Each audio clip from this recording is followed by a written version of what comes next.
I'm gonna tell y'all a story about my granny. This at the time I was about maybe 5 years old. My grandma was 5 foot tall. Little woman. Mind you, 5 foot tall is right here. Okay? They lived over here on the other side of Popeville in this big old 2-story house. Well, the deal was, this was back before NASCAR was ever televised. So they always put it on the radio. You can find it on like a lot of AM stations and stuff. Well, at this house, there was these great big giant oak trees. And these big old oak trees was just massive.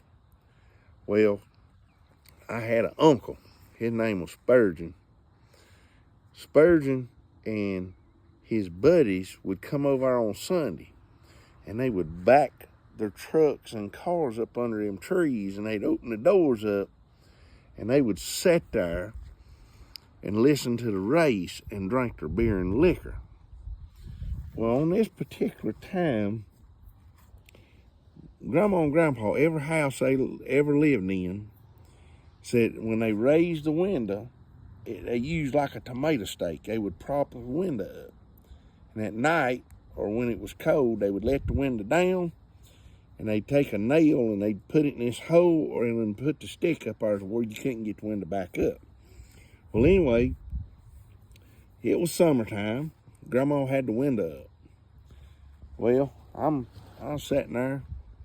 I forget what I was doing. You know, being 4 or 5 years old, you ain't paying attention what you doing. You just sitting there. Well, about this time, my Uncle Spurgeon come in. Now, mind you, if there was ever a photograph description of redneck, he would have been it. Here he come in, had on his little pleather dress shoes and his little old blue socks or white socks, I can't remember. He had on a pair of Wrangler shorts. They were jeans. They was cut off in the shorts, and they was frazzled up white like he'd been washed about 3 dozen times.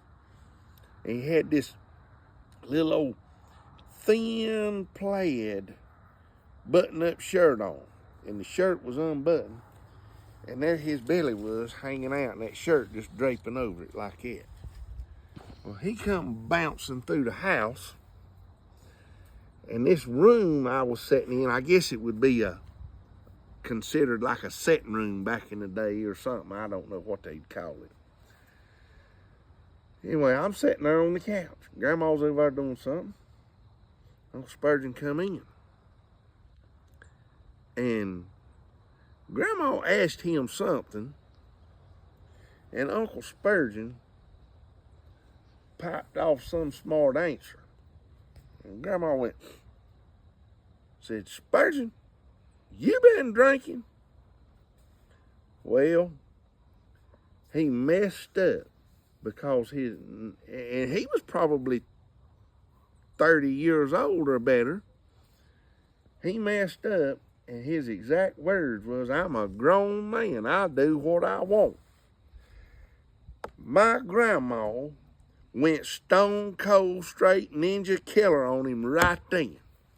I mean, in one motion, she grabbed that stick, choop, out the window, grabbed him by a wrist, and she commenced to tomahawk him on his legs. He's over there going, "Ha, ha, ha!" And she beating and tomahawking, and every time she hit him, blood just skeeting.